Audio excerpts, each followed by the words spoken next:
They brought me into court wearing old boots, a faded flannel shirt, and the look of a man they thought was already defeated.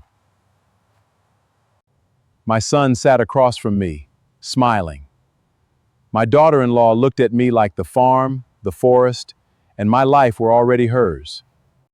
Their lawyer told the judge I was confused, unstable, too old to manage my own property.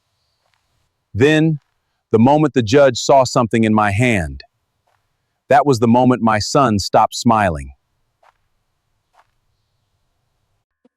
The larches along the boundary of my property had bled into deep, bruised amber, the color of a dying season. In South Tyrol, when the gold hits the needles, it means the snow isn't far behind. I stood on the porch of the farmhouse I had shared with Ilse for 40 years, smelling the crisp, fermenting scent of fallen apples and the sharp bite of the mountain air. My wife had been gone for 2 years, but I still saw the world through the lens of her preferences. I am Anselm Brandner. To my neighbors, I am a 74-year-old apple farmer with weathered skin and work boots that have survived 40 winters. To the state, I am a retired public servant, but inside this failing body, the mind of a chief prosecutor still hums with the cold, lethal precision of a guillotine. The first crack in the world they tried to build for me appeared on an ordinary Thursday in September. I walked the gravel drive to the mailbox, the wind cutting through my old flannel shirt like a serrated blade. Among the flyers and bills was a red envelope, a final notice from the provincial tax office. My eyes didn't deceive me. They never do. Property tax delinquency, €54,000. 15 days before the province began seizure proceedings on the orchard and the larch forest Ilse's grandfather had planted. I felt a coldness in my chest that had nothing to do with the weather. 5 weeks earlier, I had transferred exactly €54,000 into my son Conrad's account. He'd told me the taxes were due, that he'd handle the paperwork since everything had become too complicated for me after Ilse died. I called him immediately. The background noise on his end was the clink of crystal and the hum of a high-end Munich restaurant. "Dad, for God's sake, calm down," Conrad's voice came through, dripping with that oily, practiced patience he used on subordinates. "It's a clerical error. The province is slow. I paid it the same day you sent the funds. You're getting worked up over nothing. You're mistaken as always. Mistaken as always." That was the phrase. He'd used it twice in August, once in July. I hung up the phone and walked to my desk. I pulled out a black leather notebook, the kind I used to record depositions, and wrote down his exact words. 30 years in courtrooms had taught me the rhythm of a lie.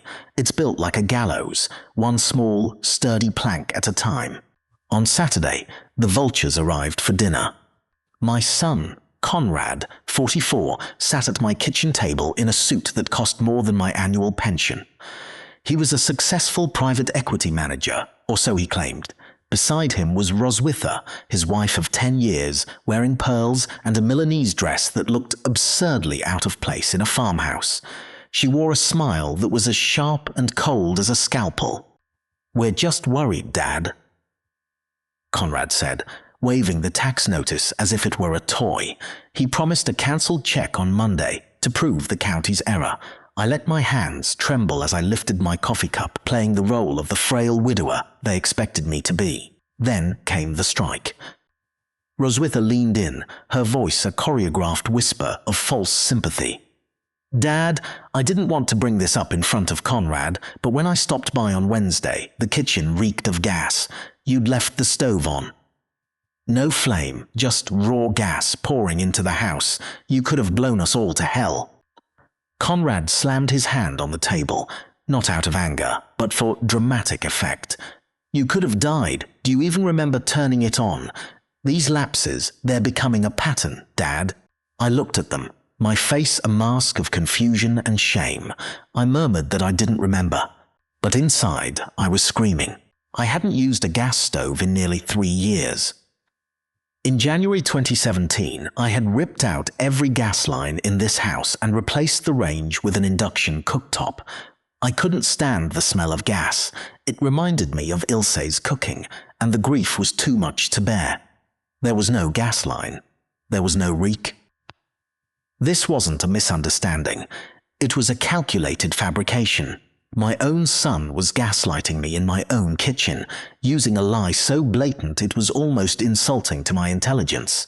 They were testing the waters, seeing how much of my own reality they could overwrite before I pushed back. "Maybe you need someone to check in on you," Conrad suggested, his eyes darting toward the hallway where my office safe sat. "Just to keep things safe." They left 20 minutes later. I watched their taillights vanish down the drive like the eyes of a predator retreating into the dark. I didn't go to bed. I went to the kitchen and stood before the induction cooktop, the cold, black glass that didn't use a single drop of gas. Understanding the plan was one thing. Turning it into a cage for them was another. Sunday morning, Roswitha appeared alone at 8 a.m., before the frost had even melted off the porch. She held an unmarked amber bottle. "A natural supplement, Dad," she said, her voice like honey laced with arsenic. For the memory issues, Dr. Feldner recommended it. There was no label, no dosage, no physician's name on the bottle. I looked into her eyes, eyes that had seen my late wife as nothing more than an obstacle to an inheritance, and I saw the truth. She wasn't giving me vitamins, she was giving me a death sentence. "Take one now with your coffee," she urged. I took the pill. I swallowed it right in front of her. I am a man of the law. I know that suspicions are easily dismissed, but blood does not lie. Whatever was in that capsule was now evidence. I needed it in my system, just enough for a toxicology panel to catch the scent of their crime. After she left, I went to the bathroom and looked at my reflection. I didn't see a victim. I saw a man who had spent 30 years putting people like them behind bars. I reached into my pocket and pulled out an old leather wallet Ilse had given me 40 years ago. I had already cut a small hidden pouch into the lining. I spent the next hour at the mirror, practicing. Pill under the tongue, a fake swallow, a sip of water, a cough into a handkerchief, the pill vanishing into my palm and then into the pouch. I did it 20 times until the motion was invisible, even to me. That night, I sat in the dark with my black notebook. I recorded everything. The tax notice, the gas stove lie, the unlabeled bottle, the exact time of Roswitha's visit. They think I am an old man who has forgotten how to fight. They think this farmhouse is a tomb and I am just waiting for the dirt to be thrown over me. They are wrong. This house is a courtroom and I have just opened the first file of the most important case of my life. The betrayal had begun with small lies, but it would end with a verdict they never saw coming. As I looked out at the dark silhouette of the larch forest, I whispered to the empty room, to the memory of Ilse, "They want my land. They want my mind. But they've forgotten one thing. I am the judge, and court is now in session." The farmhouse had ceased to be a home.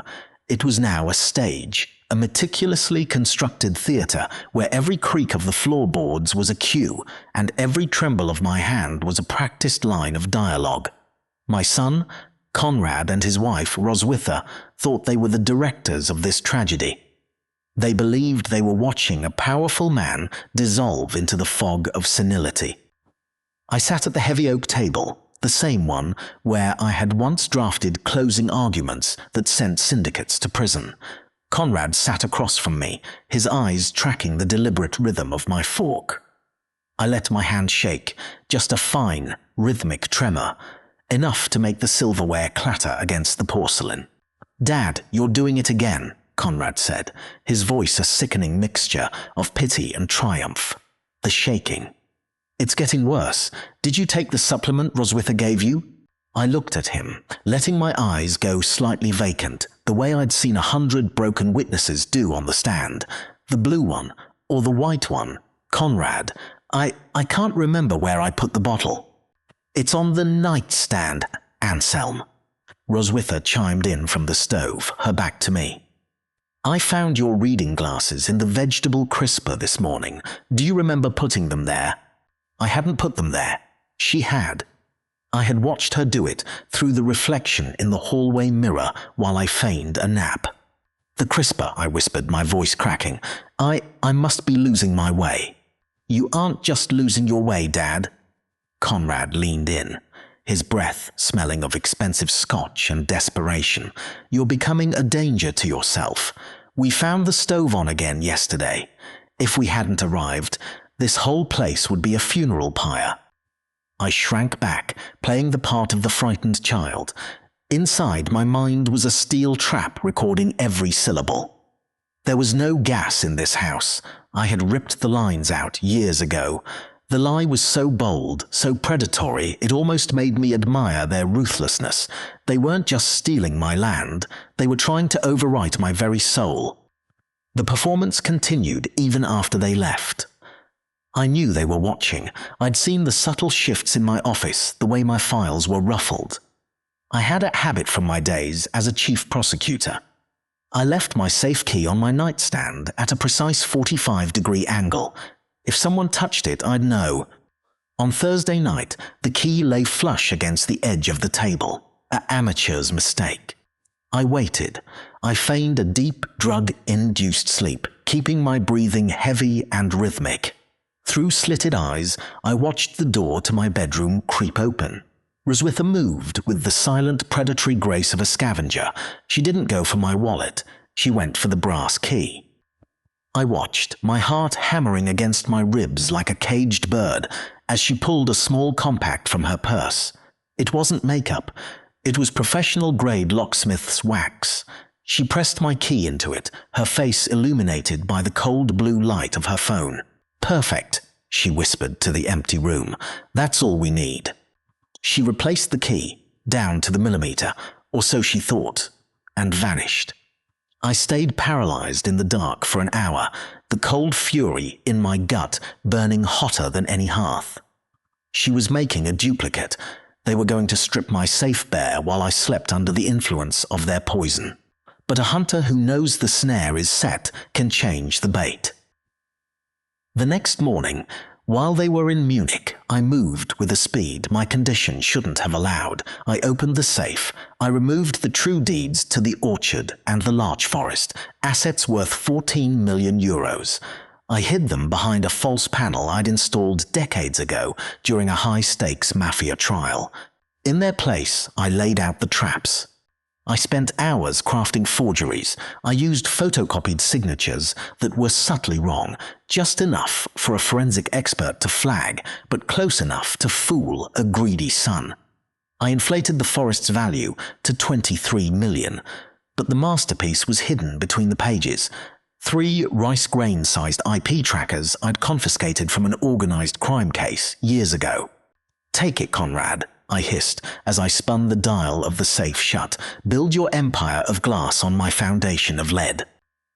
The moment he photographed or moved those documents, I would have his GPS coordinates, his timestamp, and his soul on a server they didn't even know existed. The final act of the week required a different kind of courage. I needed proof of the poison. I called Torvald Ackleitner, an old military colleague who ran a black forensic lab in Innsbruck. No paper trails, no connections to the hospitals where Roswitha had friends. "I need a full toxicology panel, Torvald," I said into a burner phone. "Off the books. Someone is feeding me a supplement that feels like a coffin." Tuesday. Before dawn, Torvald growled, "Don't use the highways. The plate readers are everywhere." At 3 a.m. on Tuesday, while the world was buried in a suffocating mountain silence, I slipped out. I left my real phone on the kitchen counter, a digital tether to prove I was home and compliant. I climbed into my '93 Land Cruiser, a beast with no GPS and no mercy, and drove. The blizzard hit at the Reschen Pass. The wind was a screaming banshee, throwing sheets of white ice against my windshield. I drove by instinct, one hand death gripping the wheel, the other scraping ice from the inside of the glass. The temperature dropped to -9. I was 74 years old, driving a relic through a graveyard of snow, gambling my life on a single run to a laboratory that officially didn't exist. If the engine failed, I'd be a frozen corpse by sunrise. Conrad would have his inheritance without even needing to file the paperwork. "Not today, you bastards," I roared into the howling wind. "I am still the law." I made it. Torvald met me at the side entrance. 3 knocks, a pause, 2 knocks. He didn't waste time with pleasantries. He drew the blood himself, the needle biting into my arm with a familiar sting. He took one of the supplement capsules I'd hidden in my secret wallet pouch and sliced it open. A fine, clinical white powder spilled onto the steel tray. "Pharmaceutical grade," Torvald muttered, his eyes narrowing behind his spectacles. "This isn't something you buy at a health store." I waited in a cold metal chair, the adrenaline of the drive fading into a bone-deep exhaustion. Hours later, Torvald walked back in. He looked at me with a grimace that told me the verdict before he spoke a word. "Sit down, Anselm," he said. "I'm already sitting, Torvald. Give it to me straight. It's haloperidol, an industrial-strength antipsychotic, and they've got you on triple, the maximum therapeutic dose." I felt a coldness wash over me that the blizzard couldn't match.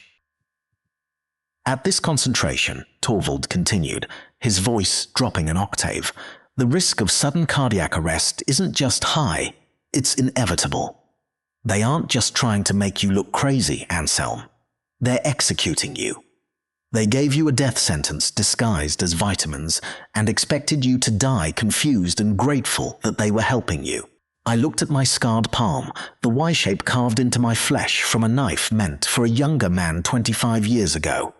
My own son wanted me dead. Not just gone, but erased. My mind shattered and my heart stopped. "How long do I have?" I asked. "Before the damage is irreversible, 10 days. Before your heart gives out, 20, maybe less." I stood up. My legs felt like lead, but my mind was a raging furnace. "I don't need 20 days, Torvald. I just need a courtroom." I drove back through the worsening storm, pushing the old Land Cruiser until the manifold glowed red. I pulled into my driveway with 5 minutes to spare before Conrad's clockwork 2 p.m. check-in call. I sprinted to the house, my lungs burning, and collapsed into my armchair just as the phone rang. I let it ring 3 times. When I picked it up, I made sure my voice was thin, reeking of the lethargy they expected. "Hello," I whispered. "Dad, you sound exhausted."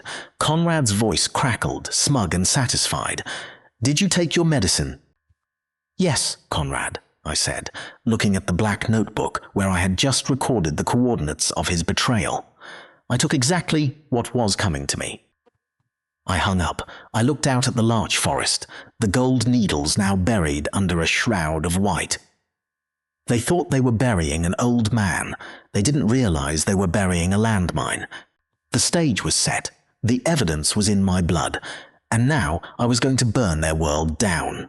The silence in the farmhouse was no longer a comfort. It was a crime scene. I sat in Ilse's favorite armchair, my hands resting on my knees, forcing myself to maintain the rhythmic, heavy tremor of a man whose nervous system was failing. Through the window, the larch forest stood like a line of golden sentinels against the gathering storm. Somewhere in that forest, a tree Ilse had planted 47 years ago was breathing its last autumn under my ownership, though I didn't know it yet. My burner phone, hidden in the lining of the chair, vibrated. It was Torvald Achleitner calling from his secret lab in Innsbruck. "Sit down for this, Anselm," his voice came through, devoid of its usual military gravel. "I'm already sitting, Torvald. Give it to me straight. What am I swallowing?" "The pills aren't supplements. They're haloperidol, an industrial-strength antipsychotic, at triple the maximum therapeutic dose." He spat the words like they were filth. "Every symptom you've been faking, they wanted them to be real. The tremors, the disorientation, the lethargy that traps you inside a body that won't move. At this concentration, for a man your age, the risk of cardiac arrest is catastrophic. You're in the maximum danger zone. I felt a coldness settle in my marrow that no hearth fire could touch, so it's not a mistake. Mistake, Anselm. I tested your blood samples in order. Torvald's voice dropped to a low, dangerous growl. The dosage climbed 15%, then 30, then 50. This is deliberate, methodical poisoning. She's testing how much your heart can take before it stops. They've handed you a death sentence disguised as vitamins, and they expect you to die, confused and grateful that your family was helping you. 10 days, I whispered, my eyes fixed on the empty kitchen where Ilse used to cook. 10 days before the damage is irreversible. 20 before your heart gives out, Torvald confirmed. They aren't waiting for nature, Anselm. They're helping it along. I hung up. The lethargy I was performing suddenly felt like a lead shroud. I wasn't just fighting for my land anymore. I was fighting for the next 20 days of my life. My own son, the boy I had raised to respect the law, was measuring out my death in milligrams. The next day, I met Leopold Marchetti. He was a shark of a financial lawyer, a man who had fought me across a dozen courtrooms and earned my respect by being as relentless as a bloodhound.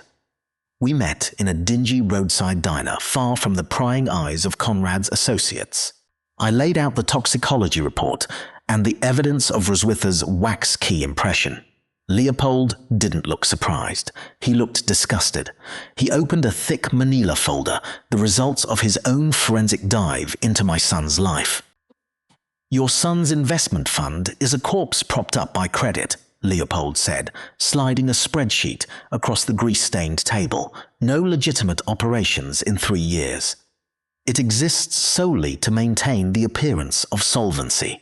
He's been carrying a debt of 6 million euros owed to an underground Munich lending syndicate. The air in the diner felt thin. 6 million. At what interest? 12%. Monthly, Leopold stated flatly. That's over 8 million a year in payments. It's financially suicidal. He's been missing payments for months, and these aren't bankers, Anselm. They're enforcers. If he defaults, they collect another way, either by seizing the assets or by eliminating the debtor and claiming the insurance. And the assets, I asked, though I already knew the answer. He pledged your farm and the orchard as collateral in a contract with a 60-day delivery clause, Leopold revealed, his finger stabbing at a forged signature on a document. That was 42 days ago. He has 18 days left to deliver the deeds to the syndicate, or he's a dead man. Your son isn't just stealing from you, Anselm. He's drowning, and he's willing to let you die so he can use your estate as a life raft. I looked at the forged signature. It was a clumsy imitation of my hand, a desperate scrawl of a man who had lost his soul to greed. He never considered this home, I said, my voice sounding like grinding stones. Just an asset to liquidate. I spent the afternoon walking the northern boundary of the larch forest, my work boots crunching on the first skin of frost. I found them near the stream.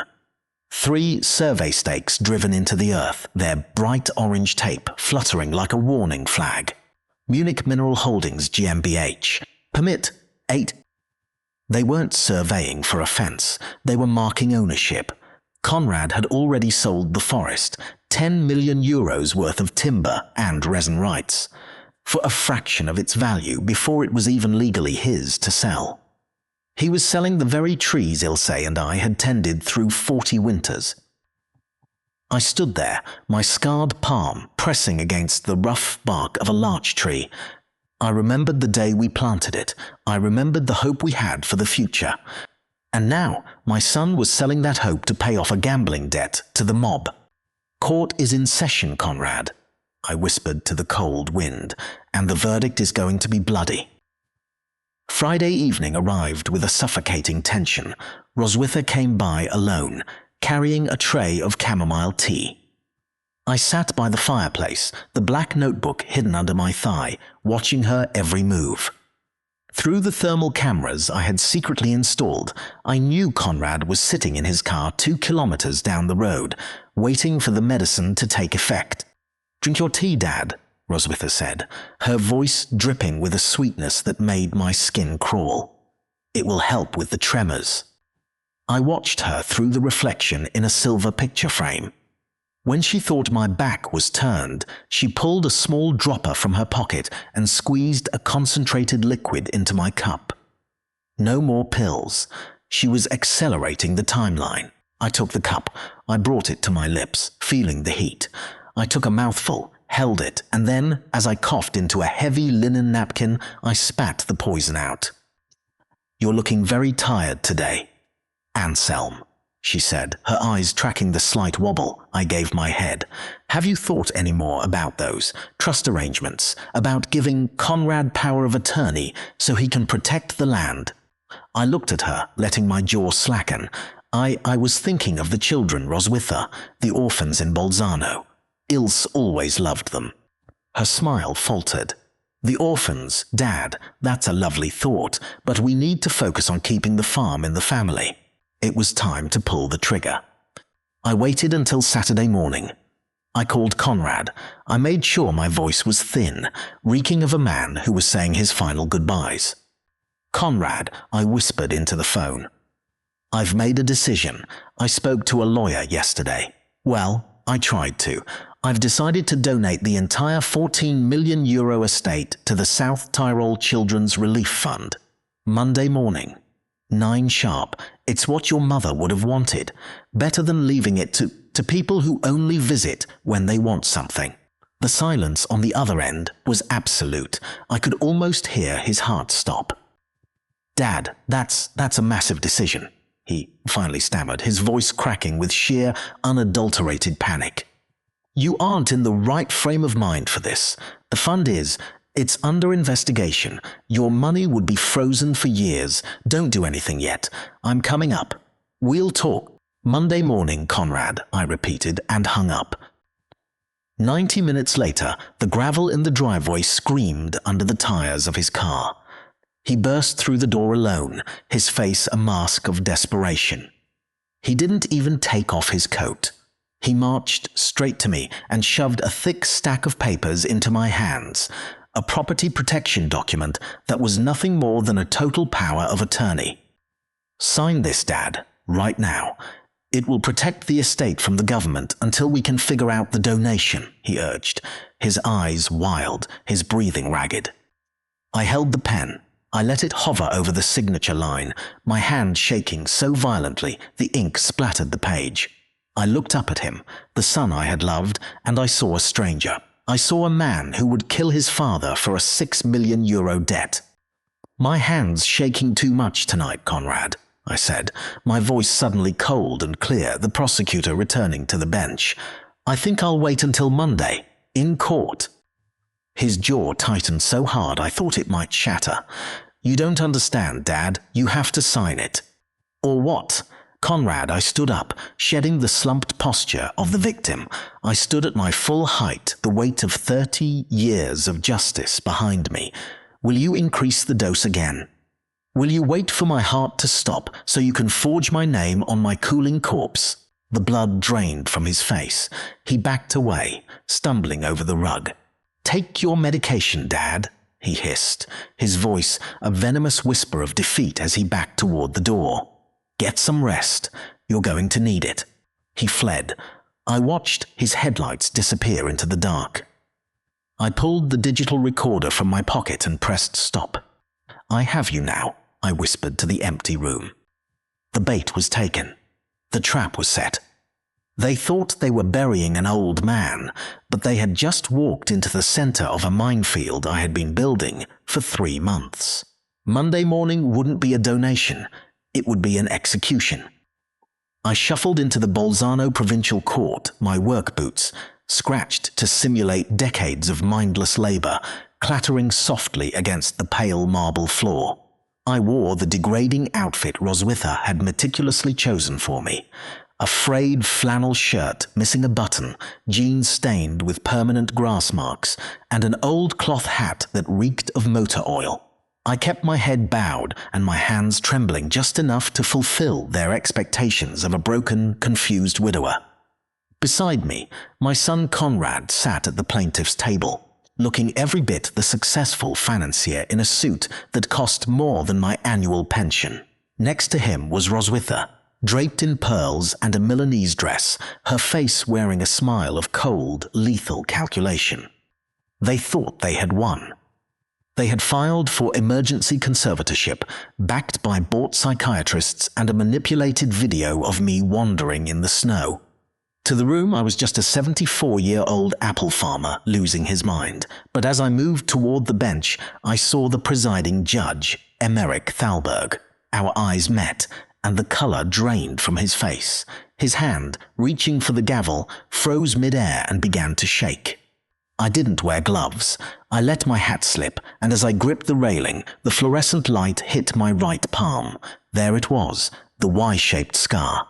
"My God," Thalberg whispered, his voice barely audible over the courtroom hum. "Is it really him?"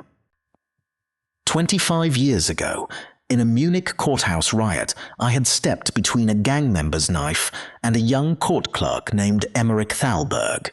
I had taken the blade meant for him. He had never forgotten the man who saved his life, and he certainly never expected to see that man, a legendary former judge, dressed as a beggar in his own courtroom. Conrad's lawyer, unaware of the tectonic shift in the room, began his opening statement.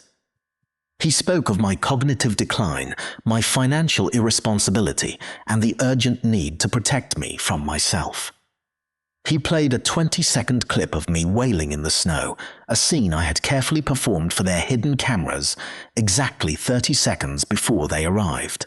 "He is a danger to the estate, Your Honor."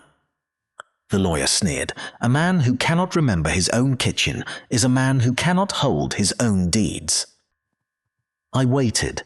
I let the silence hang until Judge Thalberg asked if I understood the proceedings. I straightened my spine, vertebrae by vertebrae, shedding the slumped posture of a victim like a discarded skin. I stood at my full height, the authority of 30 years on the bench returning to me in a singular, crushing wave. "I understand perfectly, Emeric," I said, my voice no longer a whisper, but the clear, resonant iron of a prosecutor. Conrad's smirk vanished. Roswitha's hand gripped her husband's arm. I invoked the safeguard clause of the very elder protection statute I had authored in 1993, a provision allowing me to present evidence of medical fraud. "Permission granted," Thalberg said, his voice breaking with emotion. "Present your evidence, Judge Brandner." The courtroom doors swung open, and my lawyer, Leopold Marchetti, wheeled in 6 boxes of scorched earth reality. "Box 1, I announced, pointing to the toxicology report from Innsbruck. "Proof that I have been systematically poisoned with haloperidol at triple the therapeutic dose. A deliberate attempt to induce the very symptoms my son just used as evidence." "Box 2, I continued. "Credit card statements proving Roswitha purchased these drugs from 3 separate offshore pharmacies." "Box 3, I gestured to the thermal photographs. Evidence that Conrad filmed me 17 times after ensuring I had drunk his wife's medicated tea. He didn't find a wandering old man. He waited for the drug to kick in and then hit record." "Box 4, I stated, the tension in the room now screaming. "IP tracker logs from my safe. The documents my son photographed and sent to Munich Mineral Holdings were forgeries I planted. I know exactly when he broke into my house using a duplicate key Roswitha made in wax." "Box 5, I slammed my hand on the table. The forest sale contract. My son pledged this family's heritage as collateral for a €6 million debt to a criminal syndicate at 12% monthly interest. This isn't a conservatorship, it's a liquidation to save his own skin." And finally, Box 6, I looked directly at the 2 psychiatrists sitting in the gallery. Bank records showing €180,000 paid to these independent doctors 4 days before their evaluations. They were arrested in your lobby 20 minutes ago by the Provincial Fraud Division. The silence was absolute, broken only by the sound of Conrad's lawyer closing his briefcase and withdrawing from the case on the spot. I then played the unedited video from my barn eve. It showed me checking my watch, waiting for the car, and then stepping into the snow, proving their video was a premeditated splice. It was Roswitha. Conrad suddenly shrieked, leaping to his feet. The successful financier was gone, replaced by a cornered rat. She masterminded everything. She told me it was the only way to save the farm. She bought the drugs. She measured the doses. I just did what she said. Roswitha's face went bone white as she turned on him, her voice a venomous hiss. You lying coward. You were the one drowning in debt. You begged me to help you get the signatures. Thalberg's gavel came down like a gunshot. Enough. He stood, his anger filling the courtroom. Conservatorship order vacated. The respondent is restored to full legal capacity. He turned to the bailiffs, his eyes like flint. Bench warrants issued for conspiracy to commit elder abuse, forgery, fraud, and poisoning. Bailiff, take them both into custody immediately. Handcuffs clicked shut against the wall as Conrad was tackled 3 steps from the exit. Roswitha dropped to her knees at my feet, sobbing, begging for mercy in the name of family. I looked down at her, the woman who had measured out my death in milligrams. I didn't bend. You chose this the day you set that bottle on my kitchen counter, I said, my voice cold and final. I choose what comes next. I walked out of the courtroom, leaving the wreckage of my bloodline behind me. Outside, the winter air was sharp and clean. A reporter asked me how I felt as I looked toward the mountains. Just snow, I said, and cold and freedom. The air in the Bolzano courtroom was thick with the scent of old paper and the cold, sterile weight of impending judgment. It was November, and the golden needles of the larch trees had long since fallen, leaving the mountains of South Tyrol skeletal and grey. I sat in the front row, no longer the confused old man in rags, but a man restored to his full height, wearing a charcoal wool coat that felt like armor. Across from me, the man who was once my son, Conrad, was a shadow of himself. He sat in a bright orange prison jumpsuit, the custom-tailored suits of his former life stripped away like a molted skin. Beside him, Roswitha looked as though she had aged a decade in 8 weeks.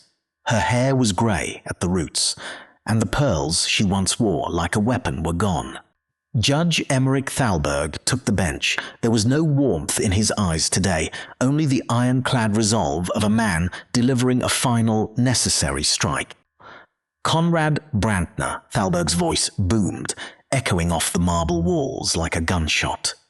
For the crimes of conspiracy, fraud, and the systematic poisoning of your own father, I sentence you to 10 years state incarceration.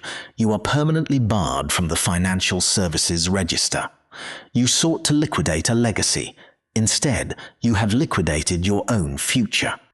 Conrad's shoulders sagged, his breath hitching in a pathetic wet sob. He didn't look at me. He couldn't. And to Roswitha Brandner, Thalberg continued, his gaze shifting to the woman who had measured out my death in milligrams. Given the calculated escalation of the dosage, a methodical attempt to stop a human heart, the court grants the state's request for an enhanced sentence. 8 years state prison. Your greed was not just a crime of opportunity, it was an execution attempt. No. Roswitha screamed, her voice cracking as the bailiffs moved in. She dropped to her knees, her cuffed hands rattling against the wood. Anselm, please, I'm family, I'm your daughter. I stood up, the movement slow and deliberate. I looked down at her, seeing only the unmarked amber bottle she had forced into my hand months ago. You were never family, I said, my voice cutting through her hysterics with surgical precision.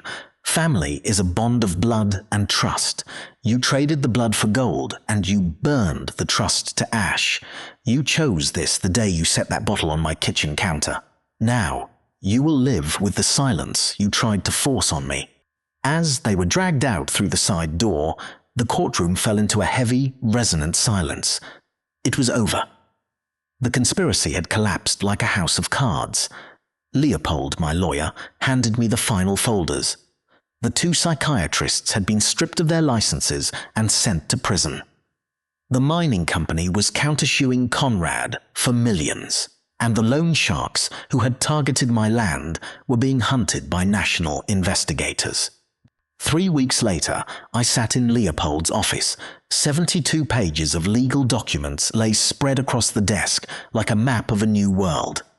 "This is it, Anselm," Leopold said, his voice quiet. "Once you sign, the 14 million euro estate, the orchard, the forest, every cent is no longer yours. It becomes an inviolable trust." I picked up my pen. I thought of Conrad's greed and Roswitha's poison. I thought of the loan sharks and the mining corporation. I signed my name 42 times across those pages. "This establishes perpetual status," Leopold explained. "After you are gone, this land will serve orphaned children in perpetuity. No creditor, no court, and no greedy relative can ever touch it again." The donation I had once used as a desperate bait to trap my son had become my greatest victory. It was no longer a strategy, it was permanence. I had transformed my family's betrayal into a sanctuary for children who had no one else. That night, back at the farmhouse, I sat at Ilse's desk. I wrote 2 letters, one to Torvald, the man who had found the poison in my blood, and one to Bertrand, who had wired my house with the eyes of a hawk. I didn't write much. I simply thanked them for believing in a man the world thought was fading. Into each envelope, I slid a single pressed larch needle from the tree Ilse, and I had planted in 1972. It was a silent testament to something that endures through the harshest winters. The next morning, I walked out into the orchard. The frost was thick on the ground, crunching under my boots that were no longer a prop, but the footwear of a man who still had work to do. I walked to the edge of the forest, to the great larch tree that Ilse had planted 47 years ago. I pressed my scarred palm against the rough, cold bark. My hands were finally steady, not because I was performing, but because the war was over. I stood there for a long time, measuring what remains when the smoke clears. I had won every legal battle. I had saved the land. I had sent the villains to their cages. But as I looked at the empty house behind me, the ache in my chest reminded me of the cost. I had lost my only son. I had won the war, but I was the last man standing in a graveyard of my own bloodline. "The land outlasts the man," I whispered to the trees. "The gift outlasts the giver. 20 summers from now, a child I will never meet will climb this tree. They will taste the apples from this orchard. They will never know my name, nor will they know the poison or the trials. They will only know the shade and the fruit. And that is enough." I opened my black notebook one last time. I turned to the final blank page and wrote one single sentence in the clear, authoritative hand of a judge. They thought I was an old man who didn't remember anything. They forgot that for 30 years I had trained myself never to forget. I closed the book, locked it in the drawer, and pocketed the key. Court was adjourned. Forever. My story is a warning as much as it is a victory. The people who should protect you can sometimes be the very ones you need protection from. Never ignore the small signs, the late-night questions about your money, the subtle attempts to make you doubt your own mind. If you find yourself facing betrayal from your own blood, remember this: document everything. Trust your instincts when someone's actions don't match their words. Seeking justice isn't about hatred. It's about protecting the truth and the legacy you've spent a lifetime building. Thank you for staying with me until the final verdict. If this story moved you or taught you something valuable, please share it with someone who needs to hear it. And if you haven't already, please subscribe to my channel for more stories of justice, resilience, and the truth that always surfaces in the end.